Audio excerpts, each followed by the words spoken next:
You know, I usually don't go for purple-skinned girls, but, I'm not racist or anything. So, how you doing? Wait a minute, what are you doing there? This is gonna suck. Son of a... Hey guys, now you can follow me on Facebook. Just go to facebook.com/UltraMaximusReviews.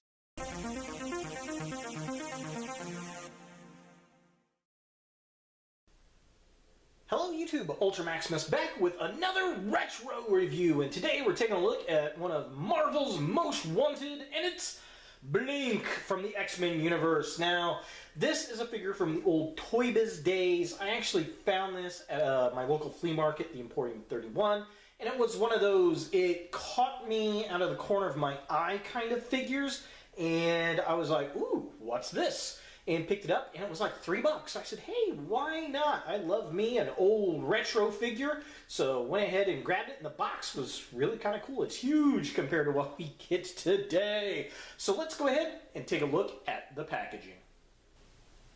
So here we have Blink in package, and I mean, it's just humongous. And I really like the artwork though. It's Marvel's Most Wanted, and it kind of looks like an old West Wanted poster. It's even got some notches in the cardboard, which is really, really nice. It says Marvel Comics. It's got the Toybiz logo down there, and it's a Marvel Collector Edition. And it says Blink, and there she is, and her stuff, and her little stand thing. And love the artwork in the back there. There's really nothing on the sides of the figure going on there. So yeah, so just kind of a close-up really quick of the artwork. Oh, I love this. It just looks gorgeous. I think they did a good job with it. There she is. I like the figure. I think it looks a lot like the art there on the back. It's got the Toybiz logo right there. Here is the back of the packaging, which is very cool looking, very neat, very nice. Again, I just love the artwork of the box itself.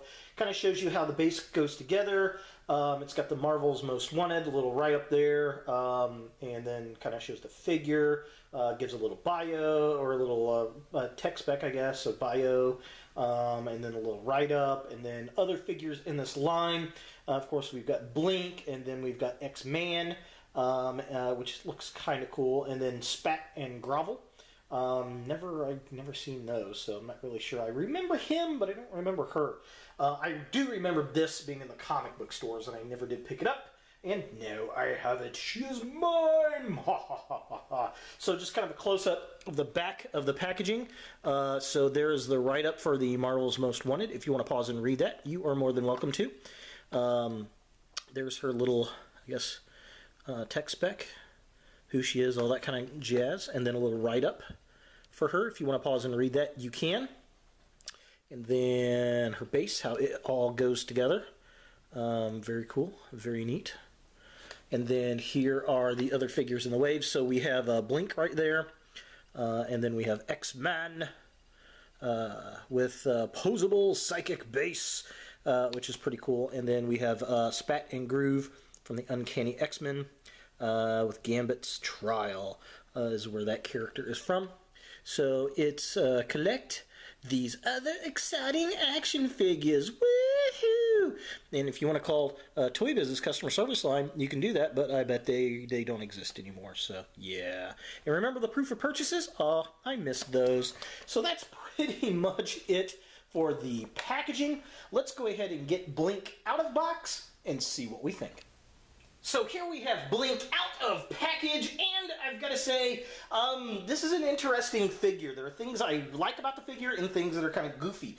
One is this accessory bag that she has of spiky things. So she has two of these things that come out, and they're just like metal spikes. I like the fact that you can remove a couple of them. I wish some of the figures that have bow and arrows would be able to do that, but it's very strange. She can really only hold one in the right hand, although the back of the package says she can do it in the other. She can't, which is very strange. She also has this really interesting kind of felt cape that it comes with, and it's really weird. It's the way it fits on, very, very strange. It hides a lot of the figure, which is a bit unfortunate. I'll take it off and kind of show it here in a bit. After I do the review and I go to display her, she's probably not going to wear that cape. I don't think, because you really can't see the figure. If the top of the hood could come down to see the face of the figure, I think it'd be a lot better. It just seems really, really kind of thick, which is weird. And then she comes with this base that has now stuck. Oh, are you kidding me? This thing has not stuck to anything until now. So she's got this base. Let me just kind of stick her up right there. This is cool looking. It's interesting. It's got a suction cup right there. And what you're supposed to do is, the way this is supposed to work, you're supposed to stick this to the wall or a window or something. It opens up, and there are two holes. Okay? This you're supposed to put the leg through, and that you're supposed to put the wrist through. So you're supposed to be able to put her wrist and ankle through there, close that so it holds her, and then you can stick it up against the wall somewhere, and it looks like she's coming out of this portal thing.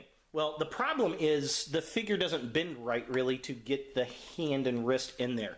And I wouldn't trust that suction cup to keep this big thing up there. It's just, I don't know. That's just me. It works better, I think, as a base, which is how I'm going to display it when I go to display the figure. So, yeah, it is what it is. All right, so just to kind of show off the figure's articulation, I'm going to, I guess, do this with the cloak on. I'm going to take the cloak off. I think it'll work better without the cloak on. Come off, cloak. There we go. So there's the cloak all by itself. Woo! And it just kind of, yeah. So here's the figure. Looks a lot better without the cloak. I mean, you can see the sculpt work and everything. It's a nice looking figure. I like it. So articulation. Her head moves back and forth. Does not move up and down. There is no twist at the waist or the upper arm. The arms have hinges that go up, which is nice. They are also on a ball socket that goes all the way around. She has a single joint at her elbow and a twist at the wrist. Her leg can go really far up and back. The little rubber piece here doesn't really hamper that. She has a twist at the upper thigh, nothing at the knees, which is unfortunate, and then nothing at the ankles. So that's pretty much it for the articulation on the figure. Doesn't really need too much, I guess, but, you know, it'd be a little nicer if she had a bit more. I would like something at the knees, I think, and then some, you know, twist at least at the ankle. I think that would have been pretty cool. So taking a closer look at the figure itself, I love the sculpt on this figure. I think it looks a lot like the artwork that we got on the box and in the comics. I like the eyes, the red, the necklace looks good, her little boobs stretching out the fabric. Oh, I love that. I always have when women wear shirts like that. I think I'm a guy. But I like the gloves that kind of go around her arms. I like how the necklace piece goes all the way around with the green and the red and the gold spots, and then we've got her bare back. The purple of her skin tone is nice. The hair sculpt, love the hair sculpt. I like how it goes down in the two main trindles, and then she's got her little bangs. She even has her fingernails painted. I really like that. All the detail on the dress. I just think they did a bang-up job on the sculpt of this figure, especially for the time. So taking a look at the midsection of the figure, again, I like the sculpt of the dress. I like the cut around the waist. Unfortunately, there's a little bit of a green stain on her left leg from that cloak over the years, but you really don't see it. It's on the kind of side back. I like how she's got the piece around her upper thigh there. I think that looks cool. Again, the detail in the dress just looks really, really nice. It's got that nice kind of neon green color to it, all the wrinkles. Even in the back, I think it's done really well. And we get the little butt cheek hanging out there, looking kind of hot if you're into plastic, I guess. Taking a look at the bottom of the figure, we have the feetsies, and she's got some standard little boots with the little anklet things that kind of hang over the top. They're the same color as the dress.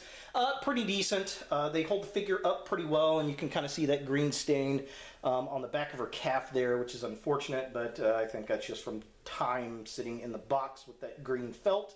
And again, you don't really see it on the shelf, so I'm not too terribly worried about it. Overall, I really do like the sculpt of this figure. For comparison, Here we have Blink with a Lady Legends figure, Spider-Woman, and the Black Widow from the animated Avengers series.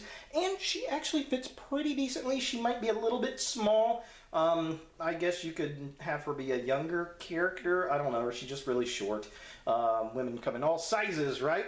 And her legs are permanently bent. I will give it that. So if they were straightened out, she'd be about as tall as the Black Widow figure. I think she scales a little better with that size figure than she does the Lady Legends. But you know, in a pinch, I mean, you could put it in the background and have her kind of levitating up in the air, and it would work. Because I think the details there, it looks really cool, and we don't have a Marvel Legends of her, so I'm definitely liking the fact she's going to be up on my mutant shelf. So is Blink a figure that you want in your Marvel collection? Well, if you liked the Generation X comic, I think you're going to like this character.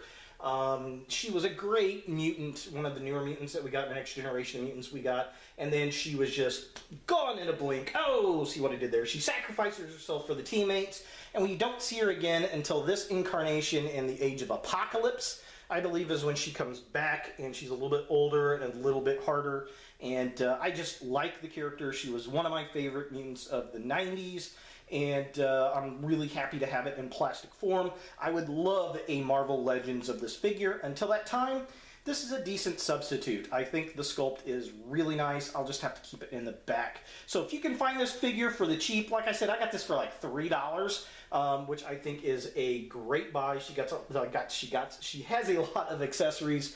The cloak, I'm not too, that's just not the greatest, but the rest of it looks really, really good, and even the base looks pretty decent. It just doesn't work that well, so it is what it is. So there she is, from the Marvel's Most Wanted, it's Blink. Hey guys, thanks for watching. If you like this video, thumbs it up. If you hate this video, thumbs it down. To watch more Ultra Maximus, click on the links to the right. Don't forget to subscribe and share, like us on Facebook, and look for more videos in the future.